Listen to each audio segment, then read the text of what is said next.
C'est joli, hein? C'est de Pierre-Auguste Renoir. Pierre-Auguste Renoir, né le 25 février 1841 à Limoges et mort le 3 décembre 1919 à 78 ans, c'est l'un des plus célèbres peintres français et notamment un de mes peintres préférés. Notamment pour ces toiles-ci, Bal du Moulin de la Galette, La Grenouillère ou encore Les Déjeuners des Canotiers. Ou alors aussi cette collection de peintures très nature qui pour moi ressent complètement l'été. C'est vraiment un peintre que j'associe au sud de la France, aux fêtes de famille, aux fêtes au village. Il y a ce mood très chaleureux que j'adore chez ce peintre. Et en plus de ça, j'adore l'été. C'est un peintre qui s'amusa à peindre énormément de portraits dans sa vie et si je te parle aujourd'hui de lui et surtout de cette toile, c'est tout simplement et tout bonnement parce que la personne que tu vois en blanc qui joue du piano, bah c'est moi, Yvonne Leroll. Et à ma gauche, j'ai ma petite sœur. Elle avait 18 ans et moi je devais avoir à peine 20 ans sur cette toile. Et on va pas se mytho, cette période de ma vie me manque terriblement. Comment j'ai atterri sur cette toile? Je sais pas si tu vois Henri Leroll, il me semble que dans votre époque il est plus si connu que ça, mais du moins à mon époque, bah, c'était mon père et c'était une personne archi connue dans l'art, il était peintre. Et en plus de ça, on peut dire qu'on était une famille au cœur de l'art du 19e. Et en plus de l'art et de la peinture, c'était aussi un héritier d'une entreprise d'art, donc vraiment était au cœur de tout. On habitait à Paris et moi, mes deux frères et ma sœur, on a vécu en fait toute une enfance hyper douce, hyper délicate dans un hôtel familial. Oui, on a vécu dans un hôtel familial. C'était particulier, mais j'ai vraiment bien aimé. Donc on peut dire qu'on était vraiment une famille archi aisée, ma famille allait très bien, tout le monde était heureux, mon frère allait bien, mon autre frère allait bien, ma soeur allait bien, tout le monde allait bien. Et le truc complètement fou, c'est que du coup mon père a invité tout le gratin de l'art de l'époque chez moi presque tous les soirs pendant des années. On était vraiment au centre de tout. Ma maison était finalement vraiment le QG des écrivains, des peintres, des photographes, des musiciens. C'était une ambiance inimaginable. Juste pour te donner 2-3 noms, il y avait par exemple Paul Valéry, qui avait 28 ans à cette époque, Francis James, qui n'avait que la trentaine, Renoir, donc celui que je te parle depuis le début, qui avait à peu près 50 ans, Debussy, dans les 35 ans, Ernest Chausson, qui en avait 40 ans, et qui malheureusement nous a quittés 3 ans après cette peinture. Ou encore et surtout Edgar Degas. Bon, entre nous, il a toujours voulu qu'on prononce Degas, mais on va appeler Degas. Et Degas, c'était vraiment comme mon oncle en fait. Il avait à peu près la soixantaine à cette époque et il était tout le temps là. C'était vraiment le plus proche de la famille et pour moi, c'est limite comme mon oncle en fait. Un oncle chelou, mais mon oncle quand même. Et du coup, moi, mes frères et mes sœurs, on a grandi là-dedans, dans ce milieu. Et tu vois, sur la peinture, le piano noir, c'est un Pleyel. Il trônait fièrement au milieu du salon. Et j'avais qu'une hâte, quand j'étais jeune, c'est de rentrer des cours pour soit accompagner ma mère au chant, soit entendre Ernest y jouer, ou encore, et là, je pense que tu vas être complètement jaloux, et je le suis moi-même de moi-même, c'est que j'accompagnais Debussy à 4 mains sur ce piano même. Et si tu ne sais pas qui est Debussy, c'est la musique que tu entends en fond sonore. C'est fou, hein?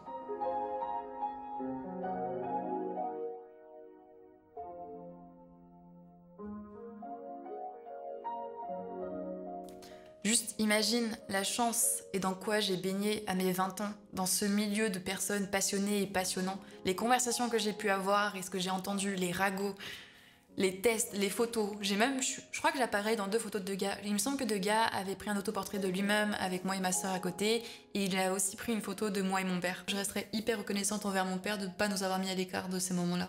Je pense que tout le monde chérissait ces moments où on se retrouvait tous ensemble comme une très grande famille, à jouer, à parler. Et puis je me souviendrai toujours de l'odeur assez désagréable de la mixture des peintres de l'époque, c'était pas fou. Mélanger la bouffe et surtout au cigare dépadré. Puis surtout, ce qui manque, c'est le rire de ma sœur. Dès que je me foirais sur une note, devant tout le monde, le rouge commençait à monter sur mon visage et direct, elle pouvait rire pendant des heures. Et je pense que c'est dans ces moments-là, rien qu'à nous deux, que Renoir a décidé de nous peindre. Devant ce piano, l'objet phare de ces moments qui restera à jamais les plus beaux avec elle. Je pense que ce piano restera la chose que j'aime le plus au monde, après ma sœur. Parce que non seulement c'est le lien de toutes ces soirées que j'ai passées avec tout le monde, avec toutes ces personnes archi intéressantes, mais c'est surtout l'objet que j'ai en commun avec ma sœur. Celui où on a passé des heures et des heures à rire, à jouer, à essayer de faire des choses plus ou moins terribles. Je serai toujours reconnaissante envers Renoir d'avoir figé ce moment dans le temps. D'ailleurs, sache que Renoir faisait énormément de portraits, mais c'était essentiellement que pour de l'argent. Là, cette fois-ci, il a vraiment fait de lui-même, personne ne lui a rien demandé. Je pense quand même qu'il voulait se faire bien voir de mon père, et quoi de mieux qu'une peinture de ses enfants autour d'un piano qu'il chérissait. Mais... mais personne ne lui a demandé de peindre cette toile, il a vraiment fait de lui-même. Pas du tout contre l'argent. Puis les soirées ont passé. Petit à petit, semaine après semaine, Degas a commencé à faire des petites blagues qui revenaient de plus en plus souvent. Il s'imaginait entremetteur et il avait des amis qui avaient des enfants et qu'il s'imaginait nous marier avec, tout simplement pour relier les familles dans l'art. C'est quelque chose qui se faisait énormément à l'époque et ce qui était au début qu'une blague devient très rapidement une réalité et 1 an après, je fus mariée. 1 an après cette peinture. Oui, parce que Degas avait un très bon ami, Henri Roard, le fameux.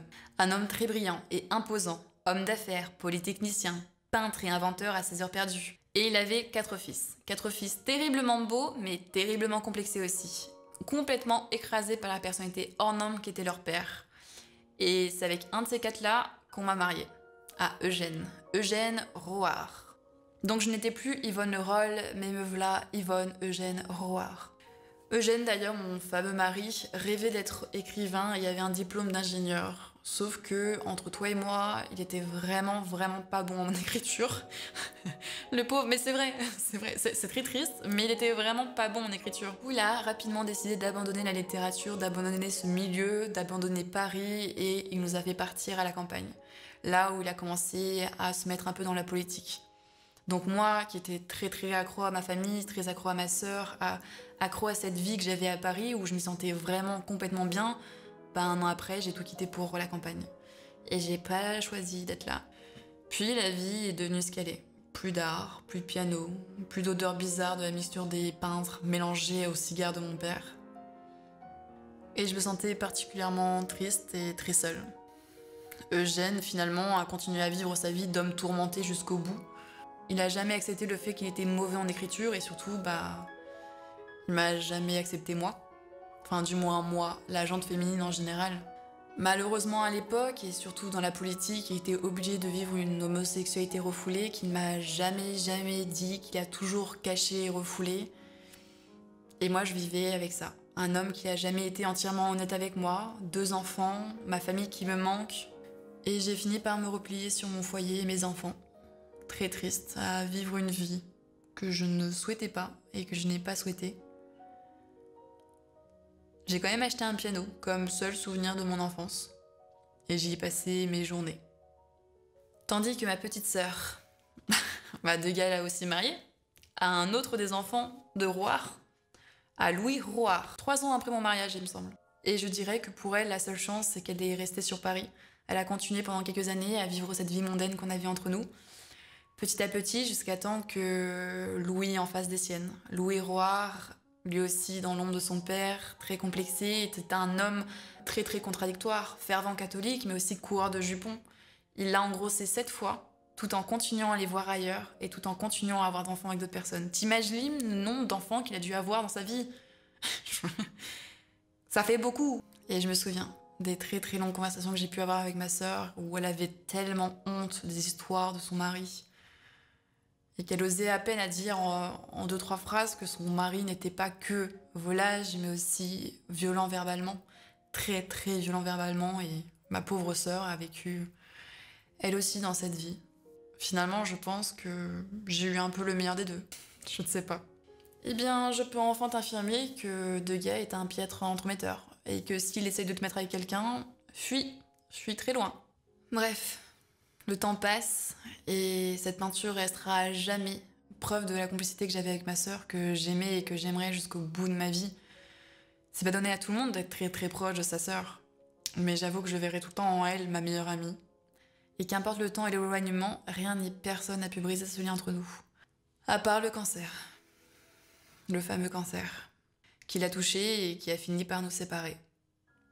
D'un coup. Et tu sais ce qui me touche aussi énormément dans cette toile, c'est que Renoir ne s'en est jamais séparé. Il partait même en vacances avec. Il l'a laissé dans son atelier jusqu'en 1919, l'année de sa mort. Et moi, 25 ans après, je suis partie. J'avais 67 ans quand je suis morte. 2 ans après la mort de ma sœur. En vrai, à quoi ça sert de vivre quand la personne que t'aimes le plus, t'est le plus cher, est partie? Et encore maintenant, je me demande à quoi Renoir pensait et quelle émotion il avait quand il passait devant cette toile ou quand il regardait et pourquoi il la gardait jusqu'au bout de sa vie. Une toile assez insignifiante de juste deux jeunes filles devant un piano. Mais je pense que c'était vraiment une période qui était très chère à tout le monde. En tout cas, merci beaucoup d'avoir écouté mon histoire et n'oublie pas, les mœurs et les habitudes ont changé. Fais pas comme moi et ma sœur, on a été bloqués, on s'est bloqués dans une vie, on n'a pas pu changer, mais toi, tu as le droit d'être avec qui tu veux et tu as le droit de partir si ça te plaît pas. Recommence ta vie si tu veux, il est jamais, jamais trop tard. Vis de l'art, aime les gens, aime ta famille, ou ne l'aime pas si elle ne te plaît pas, parce que j'ai eu la chance d'avoir une belle famille, mais ça se trouve, la famille n'est pas que positif. Bref, les mœurs et les habitudes ont changé et refais pas l'erreur que j'ai fait. Et surtout, à bientôt pour une nouvelle histoire.